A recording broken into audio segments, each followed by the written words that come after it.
ඔයාට මුලින්ම කරන්න තියෙන්නේ Google එකට ගිහිල්ලා jobway.lk කියලා සර්ච් කරන එක. එහෙම සර්ච් කරාට පස්සේ ඔයා අපේ වෙබ්සයිට් එකට යනවා. මේ තමයි අපේ වෙබ්සයිට් එකේ ඉන්ටර්ෆේස් එක. ඒතර දකුණු අත පැත්තේ උඩ තියෙන register කියන බටන් එක ක්ලික් කරාට පස්සේ ඔයාට people කියලා section එකක් එනවා. ඒකත් ටච් කරන්න. එතකොට ඔයාට අපේ job seeker register form එක එනවා. එතනදී ඔයාගේ initial එක නම, ඔයාගේ district එක, ඔයා work කරන area එක, මේ වගේ දේවල් ඔයා fill කරන්න ඕනේ. මේ විස්තර ටික ඔයා ඇතුළත් කරාට පස්සේ ඔයාට mobile කියන section එකේ ඔයාගේ වැඩ කරන mobile number එකක් දාන්න.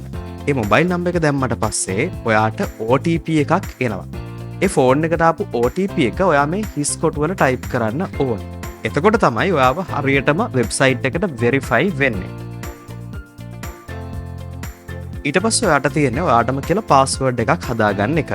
ඒක ඔයාට ඕන විදිහට password එක create කරගන්න පුළුවන්. ඊට පස්සේ password එක create කරලා ඔයාට ඒක double check කරන්න ඊළඟ box එකෙත් ඒකම click කරන්න. ඊට පස්සේ ඔයාට පුළුවන් register වෙන්න.